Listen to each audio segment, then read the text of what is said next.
करते हैं मध्य प्रदेश की मलहरा विधानसभा की। मलहरा का नाम राजनीति के इतिहास में उस वक्त देश में छा गया जब 2003 में भाजपा की फायर ब्रांड नेता उमा भारती यहां से चुनाव जीतकर मध्य प्रदेश के मुख्यमंत्री बनी। मध्य प्रदेश में भाजपा के लिए मलहरा सीट क्यों है खास और कांग्रेस यहां क्यों नहीं जीत पाती, ये बताएं आपको। लेकिन पहले सीट की भौगोलिक पृष्ठभूमि पर एक नजर। तो मलहरा विधानसभा सीट छतरपुर जिले में आती है। काफी अहम ये सीट, प्राकृतिक संसाधनों से भरपूर ये क्षेत्र है। प्राकृतिक संसाधन प्रचुर मात्रा में यहाँ पर है। लोहा, सोना और हीरे का अकूत भंडार है मलहरा। मतदाताओं की बात करें तो करीब 2 लाख मतदाता मलहरा में हैं। सीट पर पिछड़ा वर्ग के मतदाताओं का दबदबा है, यानी कि काफी अहम ये सीट। जातीय समीकरण भी अहम रखते हैं क्योंकि लोधी, राजपूत और यादव समाज के वोटर की संख्या यहाँ ज्यादा है। मलहरा विधानसभा क्षेत्र से उमा भारती विधायक चुनकर मुख्यमंत्री रह चुकी हैं। फिलहाल सीट पर भारतीय जनता पार्टी का कब्जा है। बीजेपी की रेखा यादव यहां से वर्तमान विधायक है। भाजपा की परंपरागत सीट रही मलहरा में 2013 में हुए विधानसभा चुनाव में कांग्रेस के प्रत्याशी तिलक सिंह लोधी ने भाजपा प्रत्याशी रेखा यादव को कांटे की टक्कर दी थी और तिलक सिंह महज 200 वोट से चुनाव हार गए थे। मलहरा के सियासी समीकरण की बात करें तो अभी तक जो भी इस सीट से चुनाव जीता है वो बाहरी प्रत्याशी रहा है। स्थानीय प्रत्याशी की उपेक्षा भाजपा और कांग्रेस करती रही है। आने वाले चुनाव को लेकर भी यहाँ पर दावेदारों की लंबी लाइन है।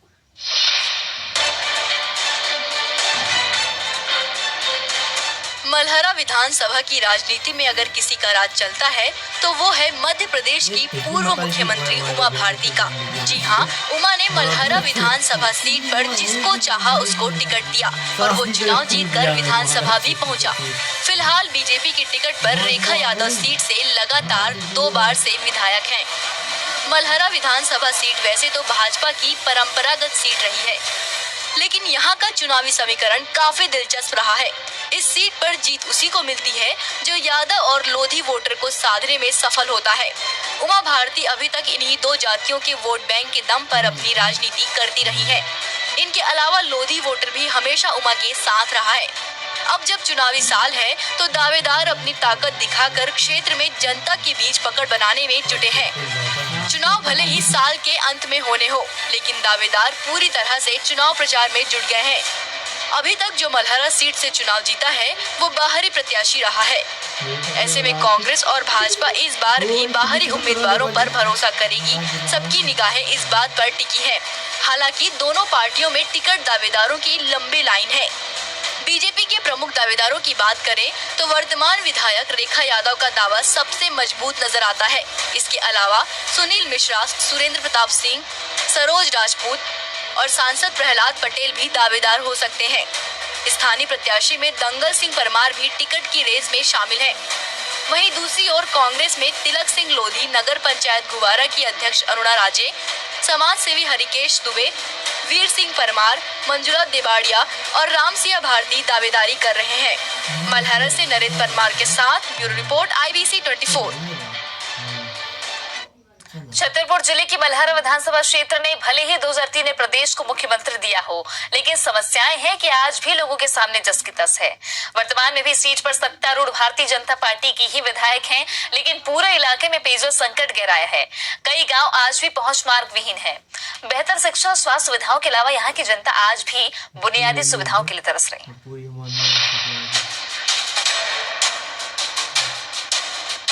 छतरपुर जिले में आने वाली मलहरा विधानसभा क्षेत्र प्राकृतिक और खनिज संसाधनों का खजाना है। यहाँ लोहा, सोना और हीरे के साथ यूरेनियम के होने के संकेत भी मिले हैं। इसके अलावा मध्य प्रदेश की पूर्व मुख्यमंत्री उमा भारती इस क्षेत्र से विधायक रह चुकी हैं, लेकिन बावजूद इसके ये क्षेत्र विकास से कोसों दूर है। पेयजल की गंभीर समस्या से जूझ रही है मलहरा की जनता।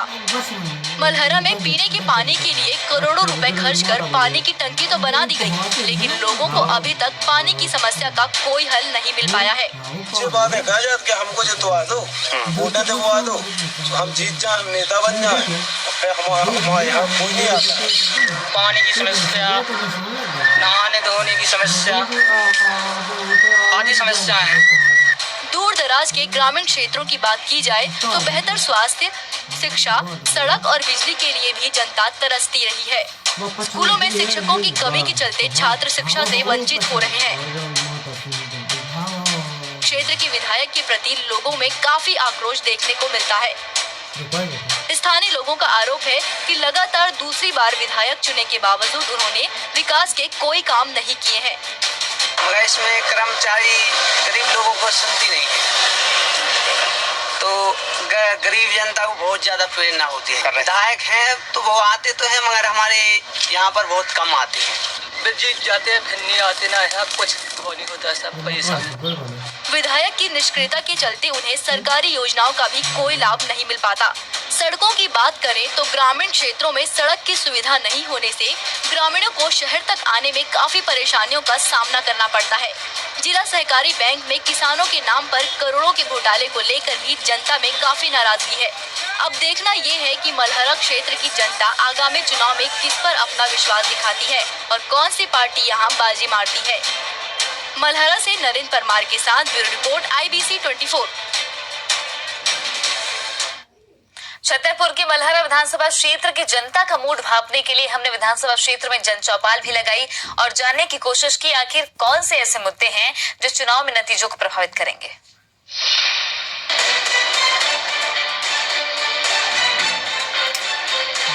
IBC 24 में आपका स्वागत है। मैं हूं नरेंद्र सिंह परमार। इस वक्त खड़ा हूं मैं बड़ा मलहरा विधानसभा सीट के बड़ा मलहरा बस स्टैंड पर, जहां बड़ा मलहरा एक ऐसा नाम है जो किसी भी पहचान का मोहताज नहीं है। जहां पर साल 2003 में सूबे की जो मुख्यमंत्री रही उमा भारती ने चुनाव लड़कर पूरे प्रदेश में सत्ता काबिज की थी, लेकिन उसके बाद जैसे ही वक्त बीतता गया हालात यहाँ पर बदलते गए। क्या है स्थानीय लोगों की समस्याएं और वो अपने विधायक के काम को लेकर क्या मानते हैं और क्या उनकी क्या सोचते हैं अपने विधायक को लेकर और जनता किस तरीके से अपने विकास को लेकर मुखर है, उसी संबंध में हम बात करेंगे। जी बताइए किस तरह से यहाँ पर जो विकास हुए हैं आप कितना सहमत हैं? बड़ा मलहरा विधानसभा में जब उस समय मुख्यमंत्री की मांग को लेकर के यहाँ पे बड़ा मलहरा क्षेत्र वासियों ने उमा भारती जी को वोट दिया था, उनकी बहुत आशाएं और अपेक्षाएं थी कि बड़ा मलहरा क्षेत्र का विकास होगा।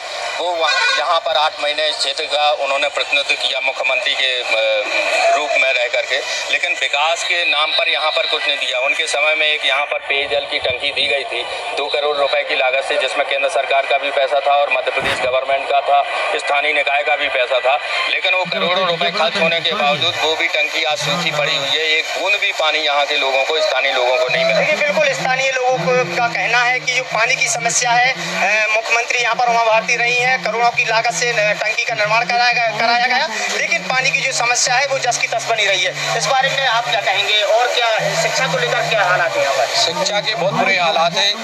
कॉलेज के लिए टीचर नहीं है, कॉलेज की बिल्डिंग कंप्लीट नहीं है और भावांतर में बहुत ज़्यादा यहाँ समस्या उसका दुरुपयोग किया गया है। व्यापारियों और मंडी कर्मचारियों की मिलीभगत से टोटल भावांतर कल बंदरबाट किया गया है। स्थानीय मुद्दे एक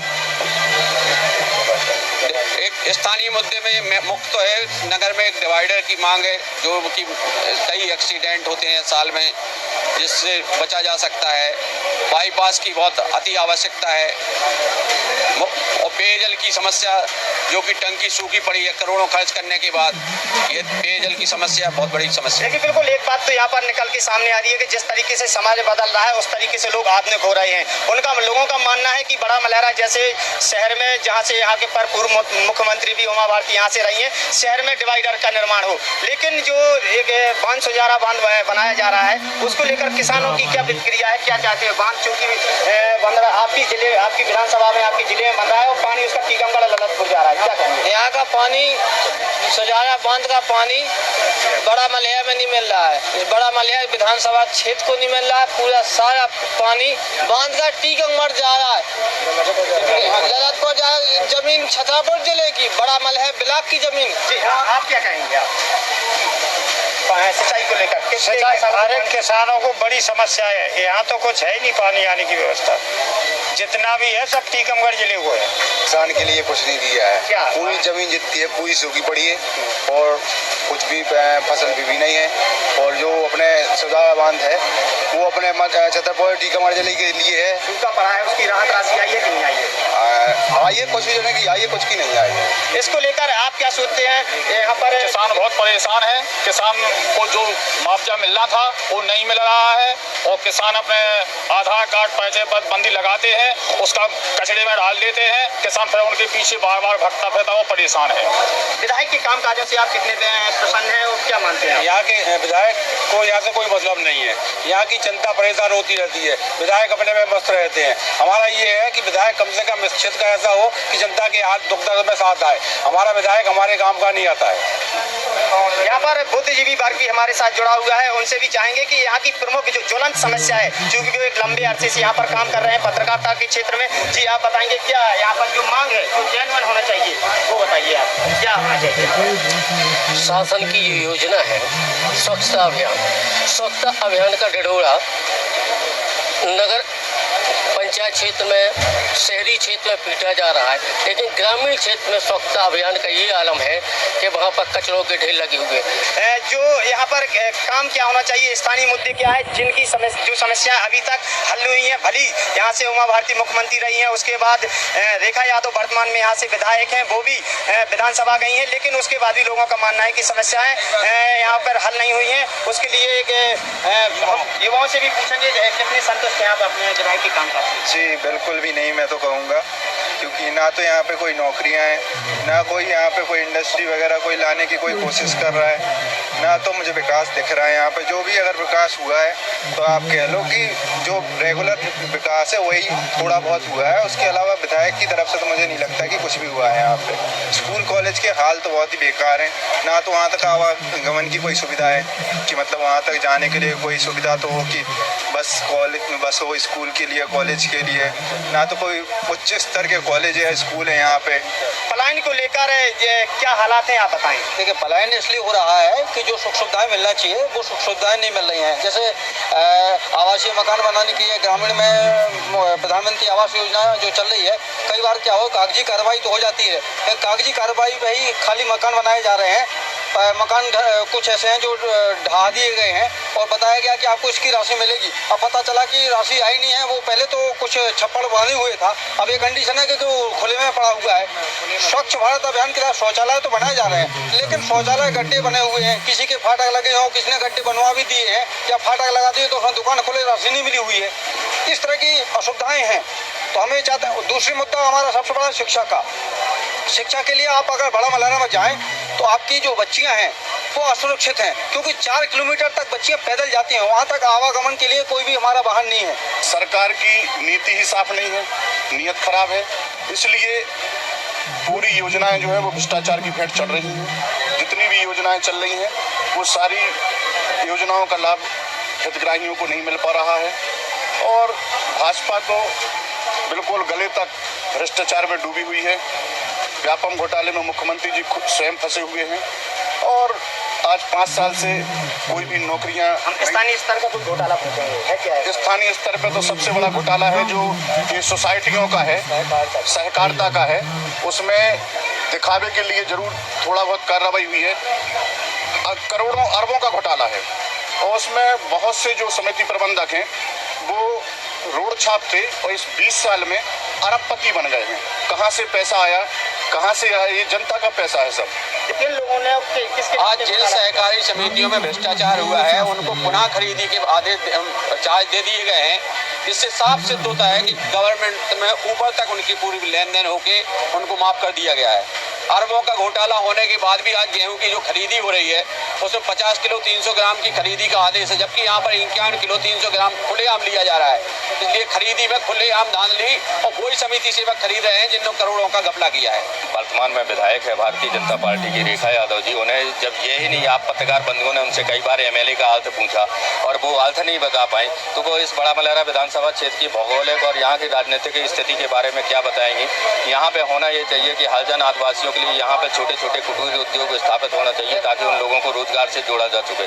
यहाँ पर नौजवान जो युवा वर्ग है, यहाँ पे पढ़ा लिखा हुआ तबका है, उनको उद्योगों के माध्यम से जोड़ें, लेकिन यहाँ पर कोई स्थायी रोजगार के साधन भारतीय जनता पार्टी के द्वारा या उनके रेखा यादव के द्वारा या उनके नुमाइंदों के द्वारा यहाँ पे आज तक कुछ नहीं किया गया। हाँ, ये जरूर किया गया कि जिस पंचायतों में उनके द्वारा राशि दी गई वो कमीशन खोरी के चलते बंदरबाट करके वो राशि दी गई। आपको मैं बता दूं कि जनपद पंचायत बड़ा मलहरा में इतना बड़ा घोटाला हुआ जो पूरे मध्य प्रदेश में जनपद पंचायत बड़ा मलहरा का नाम घोटालेबाज जनपद पंचायत में गिना जाता है। सरकारी अस्पताल में क्या हालात है? वहाँ पर डिलीवरी होती है, दवाएं मिलती हैं कि नहीं मिलती हैं, इलाज हो पा रहा है कि नहीं हो पा रहा है? हो पा रहा हो नहीं हो पा रहा कैसो कि अगर डिलीवरी जात तो वे देख सकते और सूरी रवानगी कर दे और है सो घूम माफिया है जैसे तो ये इतने की तहसील में कछु नहीं हो रहा। आज की 10 सालें हो गई मोर फैतन और भाजपा के नेता ऐसे हैं कि लगे हैं मतलब कि